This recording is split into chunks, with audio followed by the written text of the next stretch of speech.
How can you spend less time creating new content while maximizing the impact of a single blog post, podcast, or video? Details inside this video.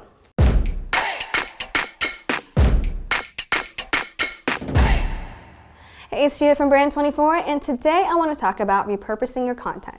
So whether you're starting with a blog post, podcast, or video, finding ways to repurpose it is a really good way to get the most mileage out of your content and all the time and resources that you invested in creating it. Plus, sharing your content through different mediums and platforms maximizes the number of people who get to see and hear it. And since everybody absorbs content best in different ways, this makes your message a lot more accessible to a much wider audience.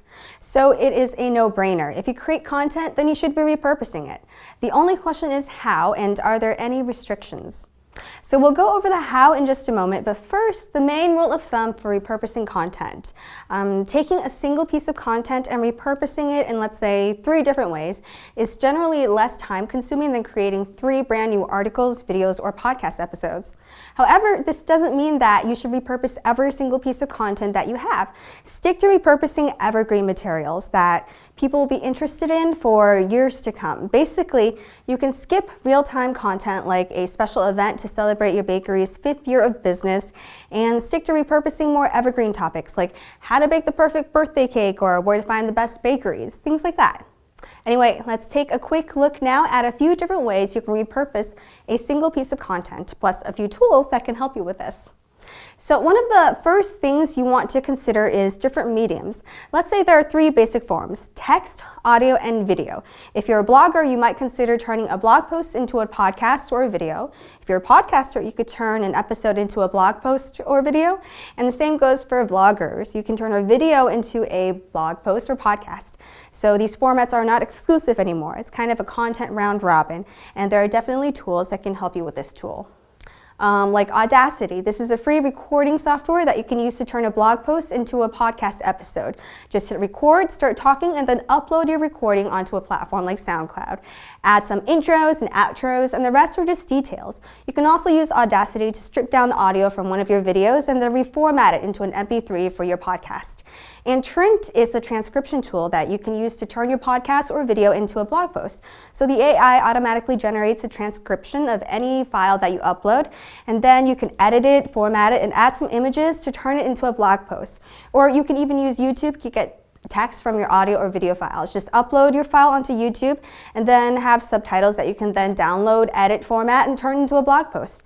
And it's actually not that much more complicated to turn a blog post into a video anymore either. Tools like Lumen 5 use AI to simplify the process. Basically, it will scan your blog post, summarize it, and then match it with relevant images and videos from their library. It's actually pretty easy now to take a single piece of content and repurpose it for various mediums with the right technology. And the second way to repurpose your content, this time staying within the same medium, the most popular one, text, is with roundup posts. So there are 2 main types of roundup posts: content roundup and expert roundup. The content roundup is when you feature a few of your best articles inside a single post. Usually the titles for these sound like best makeup application techniques of the month or just something like that. And an expert roundup is when you compile a bunch of expert tips into a single post. So this is usually a little more effective than content roundup because people are more eager to share content when they're mentioned. And this can give your post huge social media reach if the experts you mentioned happen to be influencers. Plus, it's a great way to repurpose content from all those interviews that you've conducted. And a third way that you can repurpose content is by republishing or syndicating it on different platforms. So while this can be an effective way to boost referral traffic and brand awareness, you definitely want to watch out for content duplication. If you have several versions of one piece of content lying around, Google can get confused about which version they should show people, even if the version from your site is the original. So we'll talk about content duplication and what to look for inside another video. So these are just a few ways that you can take a single piece of content and make it work in different mediums and on various platforms. But the most important part of content repurposing is your strategy. Some of the content that you create is going to be real time. So people will only be interested for a limited period of time, and other content is going to be more evergreen on topics that consistently generate interest. I recommend repurposing evergreen content only. After all, the whole point of repurposing content is to save time, energy, and resources that would otherwise have to be spent on creating brand new content. And it would be pointless to repurpose content that won't have an audience in a few months anyway. So definitely prioritize your evergreen content, and not just for content repurposing either. Anyway, that's it for today. If you have any questions or know of even more ways to repurpose your content, definitely share it in the comments section below. And if you found this video helpful, feel free to like, share, and subscribe to our YouTube channel, where I will be explaining how you can do even more in social media and digital marketing each week. Thanks so much for watching, and I hope you learned something new. I will see you next time. Bye.